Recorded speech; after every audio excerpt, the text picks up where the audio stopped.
ለዘለቄታ ሰላም፣ ለዘለቄታ ደህንነት በጋራ ለመልማት ህዝብ ቆርጦ ዘላቂ ሰላም መረጋጋትና ልማት ለማምጣት የወሰደው አቅጣጫ ነው።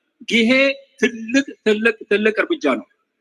ይሄንን አራያነት የተሞላው የትግራይና የኤርትራ ማህበረሰብ እንደ ህዝብ የጀመረውን ነገር ወደ መላው ኢትዮጵያ ማዞር፣ ወደ ሱዳን ማዞር፣ ወደ ሶማሊያ ማዞር፣ ወደ ኤርትራ ሁሉም አካባቢዎች በውስጥ ችግራቸውን በጽንዶ መፍታት የሚችሉበት ከዛ አልፈው ሀገር ለሀገር ያላቸውን ችግር በጽንዶ የሚፈቱበት ምስራቅ አፍሪካ በጽንዶ አይነት የህዝብ ፍላጎት የተቀረጸ የሰላም የመረጋጋት የደህንነትና የብልጽግና ቀጠና ሆኖ ማንም የውጭ ጉልበተኛ ብርና ገንዘብ ያለው ጉልበት ያለው እየመጣ እንደፈለገ የማይፈነጭበትን አካባቢ ለማድረግ ትልቅ ራዕይ ስለሆነ የኢትዮጵያ ህዝብ የአማራ ህዝብም ይሄን የጽንዶ ሐሳብ ተቀብሎ በየቦታው ከሁሉም ወገኖቹ አማራ ህዝብ ከትግራይ ጋራ፣ አማራ ህዝብ ከኦሮሞ ጋራ፣ አማራ ህዝብ ከአፋር ጋራ፣ የትግራይ ህዝብ ከአፋር ጋራ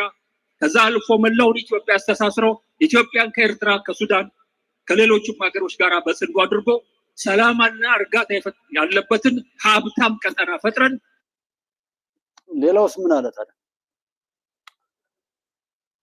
ሙሐመድ ፈርማጆ፣ ኢሳያስ አፈወርቂና አብይ አህመድ የሶስትዮሽ ስምምነት ፈጥረው በጎንደር በባህር ዳር ሳይቀር አብረው ሲነጋገሩ በሱዳንና በደቡብ ሱዳን የነበረውን ግጭት ጠቅላይ ሚኒስትር ዶክተር አብይ ሄደው ሲያስታርቁና ያን ነገር ሲፈቱ አናቱ የፈረሰው እየተቃጠለው የጤሰው ማን ነበረ?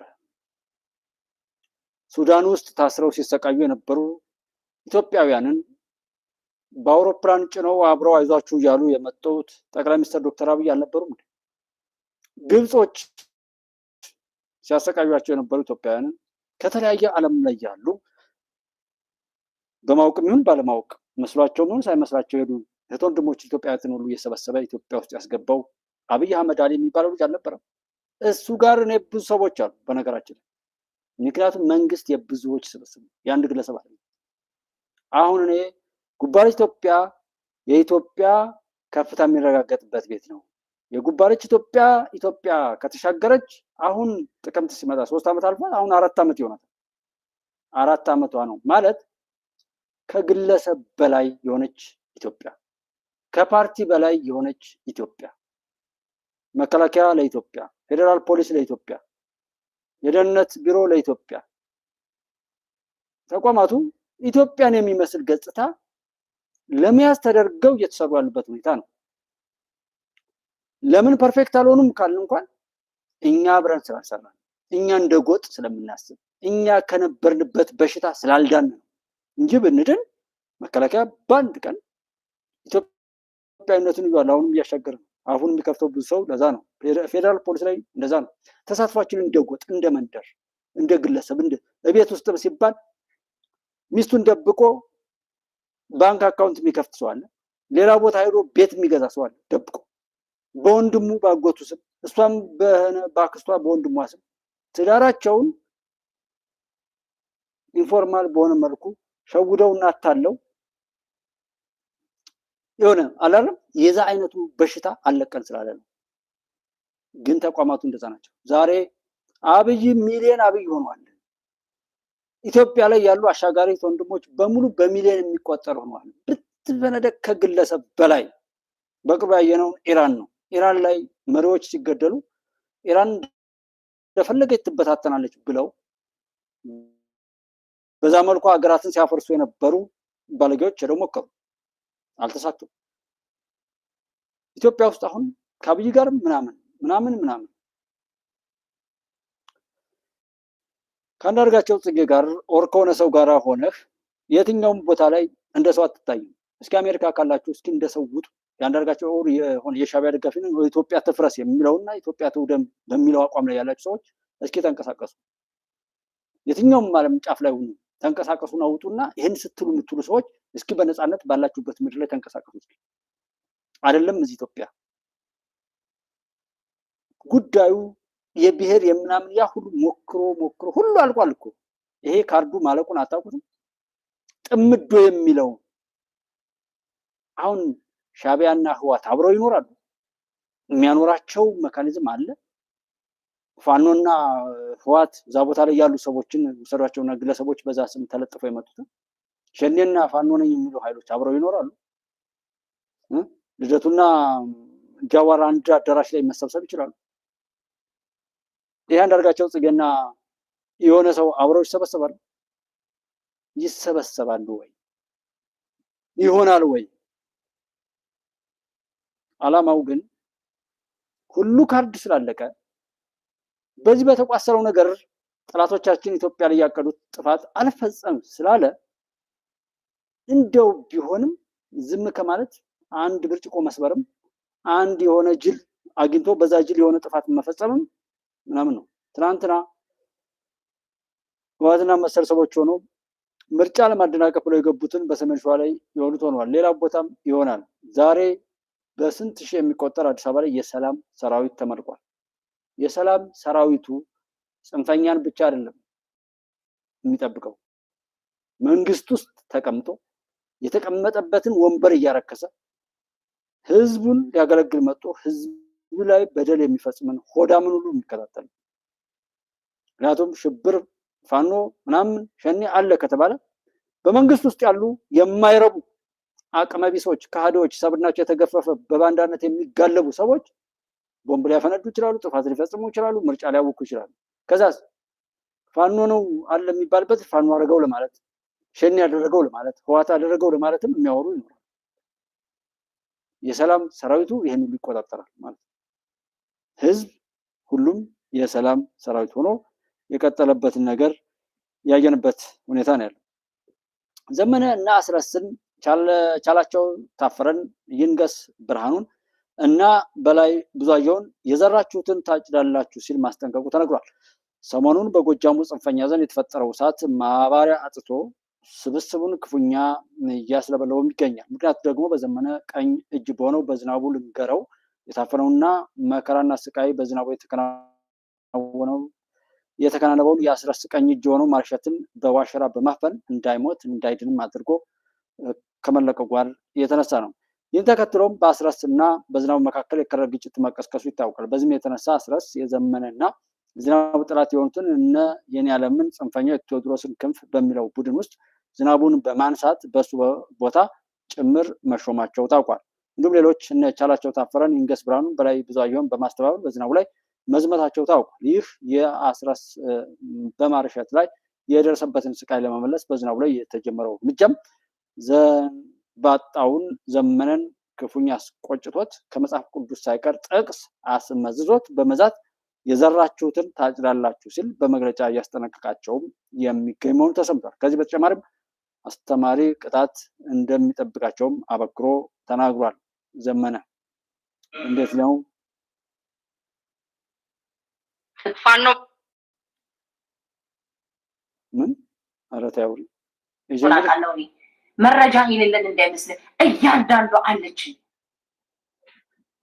አላወጣም። ምክንያቱም የድርጅት አሰራር ስለሆነ ድርጅቱ በሚሄድበት ይሄድበታል። አርበኛ ዘመነ ካሴ ነው የተዋረደው። የጎጃም ህዝብ ነው የተዋረደው።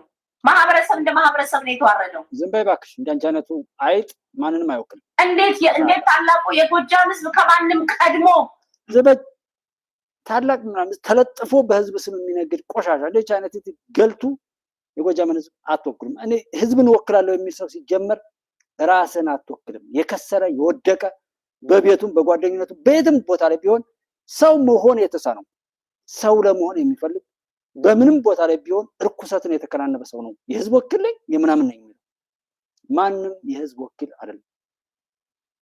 አንዱ ይህን ከመቀበል ይጀምራል የኛ ውድቀት እና እንኳንስ እንደች አይነት ቀዳዳ እርኩስ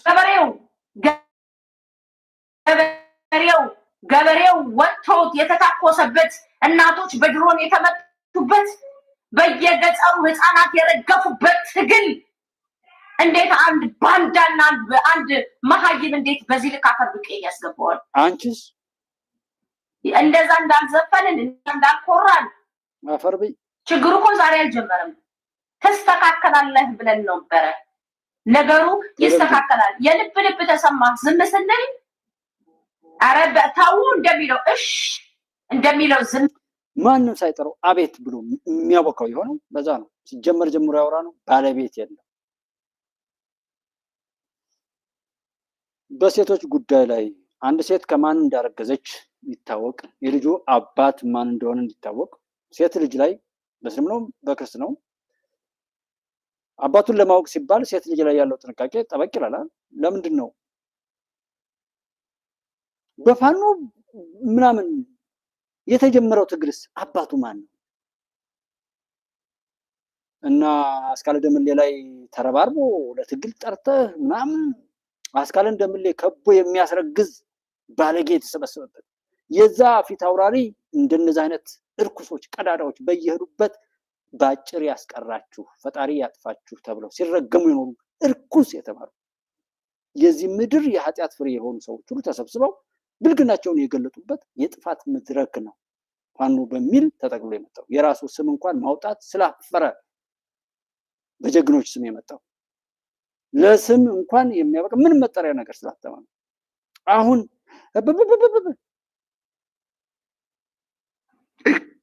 ሰው ሲሰማ እኔ በጣም የሚነደኝ ሰው ሲሰማ ነው እኮ የሚገርም።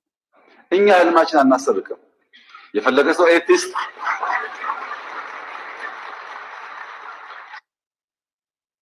እኛ ህልማችን አናሰብክም። የፈለገ ሰው ኤቲስት የፈለገ ሰው ዲስት የፈለገ ሰው እዛ ይስቀለው የፈለገ ሰው ያውርደው፣ ህልማችን የኢትዮጵያን ብልጽግና እውን ማድረግ ነው። በቃ ከዚህ ጉዳይ እኛ ህልማችን አናሰብክም። ማን ወደደም ጠላም ተወደደም ይሄ ነው ጉዳዩ። ከዚህ በኋላ ወደኋላ የለም። ወደኋላ ቢሆን ብላችሁ ደግሞ ቢሆን ከዚህ በኋላ ማን ነው የዓለም ሀያል የሚሆነው? ከዚህ በኋላ ማን ምን ቢሆን ቸካር እኔ ሚዲያ ላይ መናገር መስራት ያለብኝን ያክል ስላልሰራው እንጂ መስራት የሚገባኝ ያልከሰራው ዛሬ የህይወቴ መጠናቀቅ ቢሆን ደስ ይለኛል።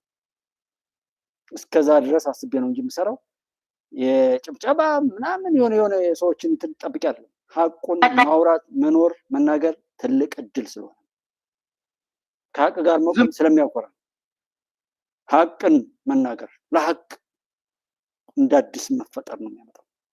ሳሞራ ብዙ ኃጢአት አለበት። ከአብይ በኋላ የምናጣራው ብዙ ጉዳይ አለ። የአንድ ታዋቂ ጀነራል አዲስ አበባ ሞት ጉዳይ ይጣራል።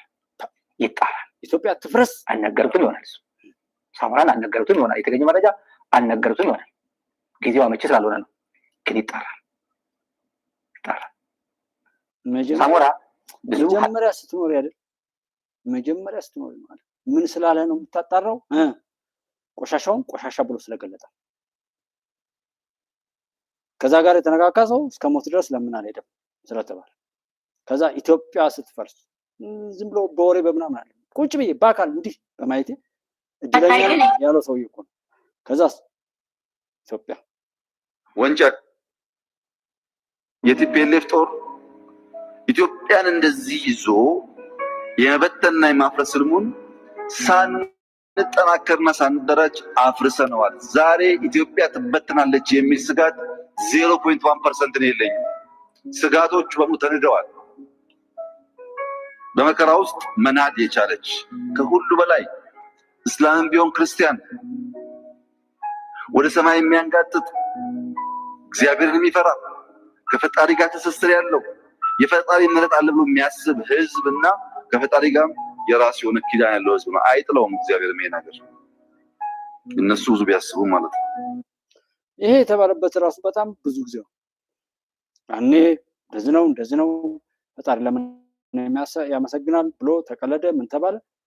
እንደው የተሰራውን ይዞ ከመጓተት የዶሮ አይነት ፖለቲካ እና ሐሳብ አመለካከት ይዞ በትችት ላይ እድሜውን የሚጨርስ ገንዘቡን ጤናውን የሚጨርስ በዛ ልክ የተቃጠለ ሳቢ ያለው ሰው ከሚበዛ ልክ እችን እንድናርግ በዚህ ነው የምንቀድመው በዚህ ነው ብሎ የሚመክር እኮ ያለ።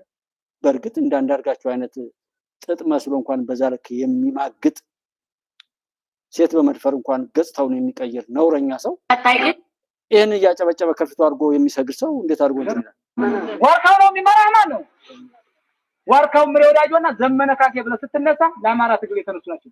በቃ እስክንድር ነጋ ብለህ ስትመጣ ግን በዶላር የተገነባ አብይ አህመድ ተልኮ የሰጠው ከቃሊቲ ማረቢያ ቤት ሲያስወጣው አማራ ክልል ሄደህ የአማራን ህዝብ እየከፋፈልክ እያጣላ ካልኖርክ ሚስትህንም ልጅህንም ጨርስብሃለሁ አለው። አማራን ባከፋፈል ይሻለኛል ብሎ መጣ። የሱ ልጆችና ሚስቶች በሰላም እየኖሩ ነው። የአማራ ህዝብ ግን እየተበጠበጠ ነው። በዚሁ አጋጣሚ ደብረ ኤልያስ ገዳም ላይ 251 መነኮሳት የሞቱብን በእስክንድር ነጋ ምክንያት ነው። እስክንድር ነጋ ከገዳም ሁሉ ገባ። መከላከያ ገዳም ውስጥ ፋኖ ገብቶብኛል አለ። ገብቶ ጭጭ አድርጎ መታቸው 251 እስክንድርን ሳይመታ። እስክንድር የሃይማኖት አባቶች ሊያስገድል የመጣ ነው። እስክንድር መነኮሳትን ሊያስገድል የመጣ ነው። እስክንድር ጎጃም፣ ጎንደር፣ ሸዋ ሊከፋፍል የመጣ ነው። ስለዚህ በእነ እስክንድር ነጋ የሚሄድ ቡድን የአማራ ህዝብ የሚከፋፍል ስለሆነ ከውጭ ሀገርም ያለ በሀገር ውስጥም ያለ የትግላችንን ምዕራፍ እንዲያውቁ ስለምንፈልግ አዳራሻችንን ለዛ ነው አስካለ ደምሌን ከሱ ጋር ነሽ ብላችሁ ተሰብስባችሁ ደፍራችሁ መንታ አስረግዛችሁ መንታ አስወርዳችሁ አሁን በህይወትና በሞት መካከል ነበር። እንግዲህ ብዙ ቀን ሆነው እንደዚህ አድርጋችሁ ያጠፋችኋት ለዛ ነው። ባሏን ጎዳው ብላ ነው። ዓለም አማሩ እንደ ጎንደር፣ እንደ ጎጃም፣ እንደ ወሎ፣ እንደ ሸዋ እየሰራ ነው። የወሎ ሰርተኛ ጨርሰናል። በዚህ ጫታራች የማይገባ እናንተም አታስገባው ማለት አዳራሿ በሯ እንዴት ናት? የአማራ መግቢያ በዛችሁ ውስጥ አልገባም ያለ ሶስት ሆኖ መከላከያ ሰራዊት ሲጨርስ ሲጨርስ በኋላ ሶስት ጥይት ተኩሶ ተዋግቻለሁ ብሎ ተቀምጦ ካስል እየጠጣ በየአይነት እየበላ ፋኖን ይብላ ይቻላል። ፋኖ ማለት እዚህ ያዋጣ ድርጅት ላይ የሚባል በዚህ ትግላችንን እንመራለን። ምናልባት ትንሽ በዛ ይገባችኋለሁ፣ ይቅርታ ነው የምጠይቀው። ይህን ህዝብ እያደራጀን ስንሄድ፣ ይህን ህዝብ እየመሰረት ነው ስንሄድ ዳኛው ማን ነው? ፈራጁ ማን ነው? ከሳሹ ማን ነው? ተከሳሹ ማን ነው የሚለው እናት።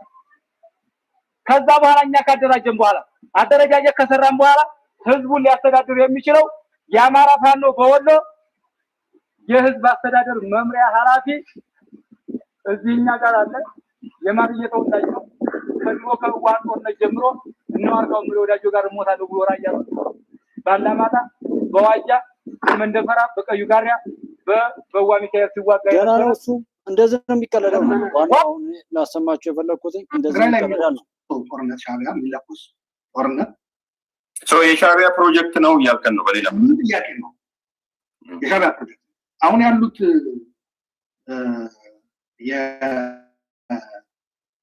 የቲፒኤልኤፍ ሰዎች በሻዕቢያ ተጽዕኖ ስር ያሉ ናቸው። ይህንን 1 2 3 ብዬ በደንብ ዳይሴክት አድርጌ ልነግር እችላለሁ። ዝም ብሎ ይሄ አፍ ያመጣልህ የመናገር ጉዳይ እንዳይመስል። ፕሮፓጋንዳው ምንድን ነው የሚለው ምን ይሸጣል? በህወሓት በኩል ያሉ ሚዲያዎች በውጭም ያሉ በውስጥ እስከ ኤርትራ ጋር የተጀመረው ግንኙነት ላይ ነው አተኩሮ የሚሸጥ ካየው ካሉት የሰራዊት በትግራይ በተለያዩ ግንባሮች አሉ አይደል? ደቡብ፣ ሰሜን፣ ምዕራብ የሚባል ሻዕቢያ ሞር ኢንቨስት እያደረገ ያለው ምዕራብ የሚባለው ግንባር በምግበይ ኃይል የሚመራው ነው። ህወሓት የተሰበሰበ ሰሞኑ መቀለ ላይ አይደለም የተሰበሰበው። ይሄ አክሱም በምን ስር ያለው በምግበይ ምዕራብ ግንባር ስር ያለው ሻዕቢያ አዳራሽ ውስጥ ያለውን ሙቀት በሚገባ እየለካ በዛ አካባቢ ያሉት የሰራዊት አመራሮች ናቸው ደግሞ ከሻዕቢያ ጋር ግንኙነት ያላቸው እነ ምግበይ፣ እነ ወድንበይተይ፣ እነ ብርሃነ ነጋሽ ምናምን የሚባሉት ማለት ነው። ሻዕቢያ በሚገባ በተለያዩ ገጾቹ ባቀድነውና በተለምነው መሰረት እየሄደልን ነው። ሻዕቢያ ቢያንስ 2 ነገር ነው እያደረገ ነው። ከቻለ ኢትዮጵያ ማበጣበጥ ከቻለና ማተራመስ ከቻለ ወደ ጦርነት ወደ አስከፊ ጦርነት ከገባች ቁማር ይበላል። ካልቻለ ያም ካልተሳካለት አሁንም ቁማር ይበላል። ሻዕቢያ በነገራችን ላይ በሁለቱ ነው የሚበላው። 2 ተጫዋቾች ተቃራኒ ሆነው ያለው የሚቀርቡ ሻዕቢያ ግን በሁለቱ ተቃራኒ ተጫዋቾች ይበላል። ያ ካልተሳካለት ደግሞ ቅድም ያልኩ ማለት ነው ምንድነው እየሆነ ያለው?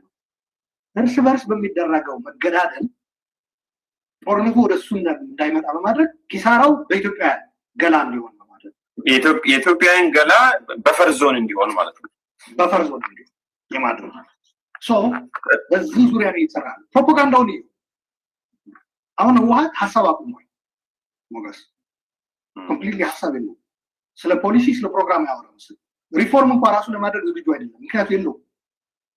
አይ ቲንክ ጀዋር ይመስለኛል መለስ ከሞተ በኋላ ህወሓት አንገቷ የተቆረጠች ዶሮ ነው የሆነው ብሎ የገለጸው አባባል አለ። በሚገባ ይገልጸዋል። ጭንቅላት የለውም። እኔም የምጠቀምበት የትግርኛ አባባል አለ። ማገር በር ሐሰብ ርዕስ የብሎ ምን እላለሁ። ያው ገብቶ ይሆናል። እስክስታ የሚወርድ ትከሻ እንጂ የሚያስብ ጭንቅላት የላቸውም ነው የሚለው አባባል። አሁን ምንድነው እያደረገ ያለው? ይሄ እስክስታ የሚወርድ ትከሻ እንጂ የሚያስብ ጭንቅላት የሚያፈልቅ ጭንቅላት የለም። ምንድነው የምትለው? ይሄ ስም ማጥፋት የግል ህይወት ጭምር ሳይቀር እሱ የተካነበት ነው። አክቹዋሊ ለምሳሌ አሁን ሰሞኑን የሰማነው ብነግር በጣም ነው ታደሰን ለማግኘት የሄዱበት ርቀት ያኔ መከላከያ ጄኔራል ሆኖ እዛ መሀል ሀገር የነበረው ላይፉ ከሆነች አርቲስት ጋር እንዲግንኙነት ነበረው የሚል which is እኛ ማናት ያ ሁሉ ጭምር ህወሓት በጽህፈት ቤቱ በኩል አደራጅቶ እነዚህ የሚናገሩት ነው። አንድ ስም አለ ተራበት እነሱ አርሚዎች አሉ አይደል? ትግራይ ውስጥ በዚህ በትግራይ ሰራዊት የ50 ሳንቲም አርሚ ያ 50 ሳንቲም ብዙ ነው ለቻይና ነው እሱ። የኛዎቹ 5 ሳንቲም የ5 ሳንቲም አርሚ ነው ማለት 50 ብዙ እነዚህ የ5 ሳንቲም አርሚዎች የራሳቸው ሀሳብ የላቸው። ከህወሓት ጽህፈት ቤት የሚዘጋጅ ፕሮፓጋንዳ በሄድኳርተሩ ነው የሚመራው። በደንብ ተደራጅቶ ፋይናንስ ተደርጎ የአንድን ሰው ግለ ህይወት ብቻ በማተኮር የሚሰራ ፕሮፓጋንዳ። ይሄ ምን ማለት ነው? አንድ ሰው ቢወርድ እንኳን ስልጣን ትግራይ ውስጥ መኖር አይችልም። ያው እንደምታውቀው ጥላሸት መቀባት፣ ስም ማጥፋት እንዲሁ ስነልቦና ምናምን ይላሉ ብዙ ሰዎች። እኔ እሱን አይደለም ሞብ ጀስቲስ ነው እየተጋበዘብህ ያለው በላይ ላይ እንደምታውቀው። ምክንያቱም ዛሬ ስምህ ላይ እንትን ይደረጋል፣ ዘመቻ ይከፈታል፣ ነገ ገላ ላይ ነው ማለት ነው። የአደባባይ ፍርድ ነው የሚሰጥ። ታደሰ ወረደ ወርዶ እንኳን ከስልጣኑ ትግራይ ውስጥ ልኖር ቢል አያስኖሩት። ከዚህ ሁሉ ክስ 16 ዝርዝር ክስ ካቀረብኩ በኋላ እንዴት ነው ታደሰ መንገድ ላይ አንድ ሰው የታጠቀ ሰው ሲቪል ሆኖ ታደሰ ከስልጣን ወርዶ ተራ ዜጋ ሆኖ እንዲኖር የሚፈቅድልህ? እሱማ ለመብላት ያቀዱትን እኮ ነው 16 ቀድመው ክስ ሲያቀርቡ ቀጥለው ለመብላት እንዲመቻቸው ሁኔታውን የህወሓት ጽህፈት ቤት አሁን ፖሊሲ አያመነጭም፣ ፕሮግራም አያመነጭም። የሚያመነጨው ምንድን ነው? ሀሜት፣ ቡና ጠደህ ምናምን እንትን የምትለው ነገሮች። ፓርቲን የሚያክል ቡና ጠደው እናቶች የሚሰሙት ሚዲያ ፈንድ እያደረገ ወይ ከእናቶች ውስጥም ኳሊፋይ እና ከእናቶች ውስጥም ነገረኛ እናቶች፣ ሀሜተኛ እናቶች፣ ነጠላ አቀብኝ የሚባሉት ማለት ነው አሉ። እንግዲህ አንገቱ የተቆረጠ ዶሮ ነው የሚለው እኛም የታረደ በግ ነው በሚል ገልጸነዋል። አሉላ ይህንን ነው የገለጠልን ያለው ማለት ነው እየሆነ ያለው። እንግዲህ በዚህ መልኩ ይቀጥላል። የሚበጀውን ማድረግ ነው። ጥራቶቻችን ምንም ያን ያክል የሆነ ነገር ምንዋል በእኛ አለመረጋጋት በነገራችን አስረስ የያዛት እቺ አፏን ነው። በነገራችን ላይ ባለኝ መረጃ የታጣቂው ኃይል ሰራዊት ከ90 በመቶ በላይ አትርሴ ጋር ነው ያለው። አትርሴ ልንገረው ጋር ነው ያለው። ከ90 በመቶ በላይ ወታደራዊ ቁመናው በሙሉ ተሰብስቦ ዝናቡ ልንገረው ጋር ነው ያለው። አስረስ የያዛት እቺ አፏን ነው። ሚዲያውን ዲያስፖራውን ምናምን ነው የያዘው። ሰራዊት የሚባል አስረስ ጋር የለም። አስረስ የያዛት እቺ አፏን ነው። በነገራችን ላይ ባለኝ መረጃ የታጣቂው ኃይል ሰራዊት ከ90 በመቶ በላይ አትርሴ ጋር ነው ያለው። አትርሴ ልንገረው ጋር ነው ያለው። ምንም የትም የሚሆን ነገርም አይደለም። ሌላው አሁን ምንድነው የሚል አንድ መረጃ ሰጪ በደብረ ጽዮን የሚመራው የትግራይ ክልል አስተዳደር ግንቦትና ሰኔ ወር ደሞዝ እንዳይከፈል ማገዱ ተሰምቷል። ደብረ ጽዮን ገብረ ሚካኤል የሚመራው የትግራይ ርዕሰ መስተዳድር ጽሕፈት ቤት የክልሉ መንግስት ሰራተኞች የግንቦትና የሰኔ ወር ደሞዛቸውን እንዳይከፈል ነው ማገዱን የገለጸው። አስተዳደሩ ለዚህ ውሳኔ እንደ ምክንያት የጠቀሰው በአሁኑ ወቅት በተለያዩ መስሪያ ቤቶች ያለው የደሞዝ አከፋፈል ወጥነት የሌለው ፍትሃዊና ግልጽነት የጎደለ ሆኖ በመገኘቱ ነው ብሏል። በመሆኑም ፍትሃዊነትን የሚያረጋግጥና የተማከለ የአከፋፈል መመሪያ ተዘጋጅቶ ስራ ላይ እስከሚውል ድረስ ማንኛውም መስሪያ ቤት በራሱ ፍላጎት ደሞዝ እንዳይከፍል በደብዳቤ አሳስቧል። በትግራይ ክልል ካለፈው ጥቅምት ወር ጀምሮ ከፌደራል መንግስት የሚላከው በጀት ድጎማ በገንዘብ ሚኒስቴር ትዕዛዝ ተቋርጦ መቆየቱ የሚታወስ ሲሆን አስተዳደሩ በዚህ ደብዳቤው ላይም የፌደራል መንግስት በጀትን በመከልከሉና በተፈጠረው ጫና ምክንያት ሰራተኞች ደሞዛቸው በወቅቱ ለማግኘት መቸገራቸውንም በድጋሚ እንግዲህ አውርቷል ማለት ይጠቅም። በዚህ ደሞዝ ጎደለ ይላቸዋል፣ በዚህ ነዳጅ ጠፋ ይላቸዋል፣ በዚህ ገነጠላለሁ እኔ እንትና መንግስት ነኝ ይላል። በዚህ ምናምን ተገንጠል ተነጠል ምናምን ሁሉም ለራሱ ሲል ነው እንጂ ማንም እዚህ ጋርም ሆነው በዚህ ፕሮፓጋንዳ የሚታለሉ ደብረጽዮን እንደፈለገ እየረገጠ የሚጋልበው ሰው ካለ ይጋልበው፣ ይርገጠው፣ ይጫወትበት። ምሁር ነኝም አዋቂ ነኝም ምናምንም ያለ ሰው ካለ የሚችለውን ሁሉ ዛሬ ለማድረግ ጥረት ማድረግ ነው ያለበት። በዛ የሀብት የዕዳ ስረዛ ይደረግልኝ ብሎ የሚጠይቅ በዚህ በኩል ደግሞ መጥቶ እንደገና ጦርነት እናውጃለን ብሎ እንደዚህ እየተባለ ይሆናል ወይ? አይሆንም ማለት ነው። ኢትዮጵያ እኔ ሰይጣን ተሰብስቦ ለኢትዮጵያ የሚጠቅም ሀሳብ ካገኘውበት በስማም ሳልል ከሱ ጋር ለመስራት ዝግጁ ነኝ። ለኢትዮጵያ የሚጠቅም ሆኖ ካገኘው አይሆንም የሰይጣን ሀሳብ። እዛ የሚሄደው እኔ ልቀድስ አይደለም፣ እዛ የምገባው ውዳሴ ማርያም ልደግም አይደለም፣ እዛ የምገባው ፓርላማ ውስጥ መሀሌት ልቆም አይደለም። ያንን ነባር እሴቴን ይዤ በሀገሪቱ ሕግና ስርዓት መሰረት ለሀገሬ አስተዋጽኦ ላደርግ ነው። እኔ ጽንፈኛ ፖለቲከኞች ፓርላማ እንዲገቡ እየተፈቀደላቸው፣ ሃይማኖተኞች ፓርላማ እንዳይገቡ ሀሳብ የሚሰጥበት ምክንያት አይገባኝም። ለኢትዮጵያ እኔ ሰይጣን ተሰብስቦ ይህ የቄሳርን ለቄሳር የእግዚአብሔርን ለእግዚአብሔር ነው። ሰዎችን ለስራቸው ሰጥተን እኛ መልካም ስራ ሰጥተን በስራችን የሚገባን ለማግኘት የምንነጋገርበት፣ ሰዎች በዘሩት እንዲያጭዱ የሚፈረድበት፣ ኢትዮጵያዊነት ሰውነትና ሀቀኝነት ለችግሮቻችን ሁሉ የመፍቻ ቁልፎች መሆናቸውን የምናወራበት ቤት ነው። የቄሳርን ለቄሳር ከጉባኤ ኢትዮጵያ አብራችሁ ስላላችሁ እጅግ አድርገን ነው የምናመሰግነው። ዳንኤል ክብረት እንደሚናገሩት የትኛውም ቦታ ላይ ይሁን ኢትዮጵያን የሚያሻግርልኝ ከሆነ እሰራለሁ። ጽንፈኞች፣ አገር በጥባጮች፣ የተሳዳቢ ዘላፊዎችና አበጣባጮች ፓርላማ የገቡ የሃይማኖት አባቶች ወይም ዲያቆን፣ ቄስ እንደዚህ የሚባሉ ሰዎች እዛ መግባታቸው እንደ ኃጢአት ለምን ይቆጠራል? ኢትዮጵያን ለማሻገር የሚጠቅም ሀሳብ እስካለን ድረስ ፓርላማ መግባት ሊፈቀድ ይችላል፣ ወይም ያን ነገር ወደና ፈቅድ እናደርጋለን የሚለው ንግግራቸውን ነው የሰማነው ማለት ነው። ዞሮ የኢትዮጵያን እውነት ወደፊት ወርቀው ወዳጆና ዘመነ ካሴ ብለህ ስትነቅ አረዳ ትግራይ ላይ የሚለቁ ሰው ከሌ ነው ብትል ብትጫጫህ ልደቱ ግን የኢትዮጵያ ህዝብ አሁን የለውጥ ኃይል አይደለም፣ ብቁ ህዝብ አይደለም፣ የለውጥ ህዝብ አይደለም። ከራሳችን ተጨባጭ ውድቀት፣ ድክመት መማር ማንችል ህዝቦች ነው። ጦርነቱን በመቆስቆስ ጦርነቱን በማጋጋል የህብረተሰብ ድጋፍ በተሳሳተ መንገድ አገኛለሁ ብለው ስለሚያስቡ ነው አምባገነኖች ይህን የሚያደርጉት። አንተስ አንድ ህዝብ ብቁ ህዝብ ነው የሚባለው ጥቅምና ፍላጎቱን በትክክል አውቆ ለእንዲህ አይነት መሰሪ ፖለቲካ መጠቀሚያ መሆን አልችልም ሲል ማን ያሳውቀው? ብቁ ነው የሚባለው የኢትዮጵያ ህዝብ አሁን የለውጥ ኃይል አይደለም፣ የለውጥ ህዝብ አይደለም፣ ብቁ ህዝብ አይደለም። አም ሶሪ ህዝብ አይተችም ይባላል። አሳምሬ ነው የምተቸው። የኢትዮጵያ ህዝብ ብቁ ቢሆን የሚሰራውን የሚፈልገውን በአግባቡ የተረዳ ተረድቶን ደግሞ ያን ጥቅምና ፍላጎቱን ለማስጠበቅ መክፈል የሚገባውን ዋጋ የሚከፍል የለውጥ ኃይል የሆነ ህዝብ ቢሆን ኖሮ የእነዚህ ግለሰቦች መጠቀሚያ ሆኖ እስካሁን ልጆች ተላላኪ ይሆን ነበር። እንደዛ ባይሆን ኖሮ የኤርትራ ህዝብ የኢትዮጵያ ህዝብ ብቁ ስላለ ዶክተር አብይ አህመድ ለምንም ነገር ታማኝነት የላቸው። ለአንድ ጉዳይ ላይ ብቻ ነው ታማኝነታቸው፣ እሱም ለስልጣናቸው። ሌላ የፖለቲካ አጀንዳ ሲፈልጉ የሚያነሱትና ሲፈልጉ የሚጥሉት ለስልጣን ይጠቅመኛል ወይም ይጎዳኛል ሲያስቡ፣ አንተስ ከግለሰብ ይሄን ላለፉት 5-6 ዓመታት በተግባር በደንብ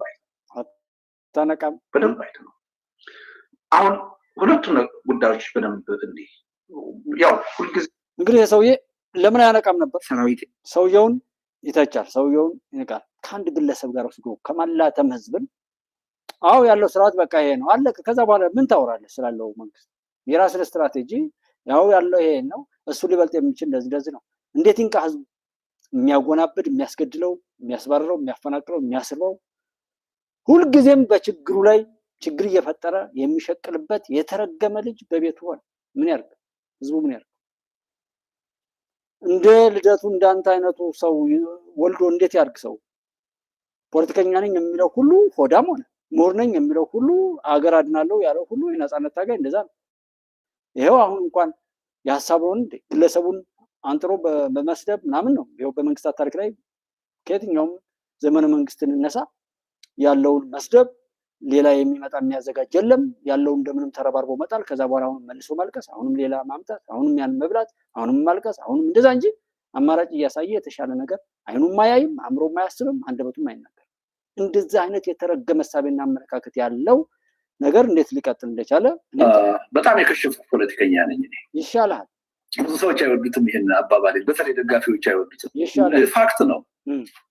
የኔ የፖለቲካ አመለካከት ግን የከሸፈ አመለካከት ነው። በጣም እኔ 34 ዓመት ሙሉ በኢትዮጵያ ፖለቲካ እንዳንተ የከሸፈ የደከምኩት ተሸንፈን ህዝባዊ ድጋፍ አተን ነው። ስለዚህ ምንም ጥርጥር የለውም የኔ አመለካከት ከስሯል። አንድ ፖለቲከኛ ደግሞ ውጤታማ ነው የሚባለው አመለካከቱን አሸናፊ ማድረግ ሲችል፣ የኔ አመለካከት አሸናፊ ሆነ፣ ግን የኔ አስተሳሰብ ተሸንፏል። ይህን ነው እያልኩ። ግን ምንድነው ችግሩ? እንደዚህ ብሎ የሚናገር ፖለቲከኛ አልለመዳችሁም። ሁልጊዜ ትክክል ነኝ፣ ሁልጊዜ አሸናፊ ነኝ የሚል ነው የለመዳችሁ። አንተስ መቻል እና የኔ አይነት ነፍሱን የሚመረምር ፖለቲከኛ መጥቶ ሀቁን ፍርጥ ሲያደርገው ትደነግጣላችሁ። ምን ማለት ነው የሚል ብዥታ ውስጥ ትገባላችሁ። ይሄ ደግሞ የኢትዮጵያ ሪያሊቲ ፋክት ነው። ለማንኛውም እናመሰግናለን። እንኳንም ከሸፍክ። ኢትዮጵያ ታብጽዳ በእግዚአብሔር። ኢትዮጵያ ድል ይቀጥላል። ጽንፈኝነት፣ ዘረኝነትና ጎጠኝነት ይጠፋል። በሱዳንም በየትም በሰማይም በምድርም በምንም አይነት መልኩ ብትመጡ፣ በሰይጣናዊነትም በድግምት በምንም ብትመጡ የኢትዮጵያ አምላክ የኢትዮጵያን ጥላቶች አናታችሁን ብሎ ኢትዮጵያን ያሻግራል። ኢትዮጵያን እጎዳለሁ አጠፋለሁ ያለ ሁሉ ይጠፋል እስከ ማንኛውም ክብሩ። መልካም ጊዜ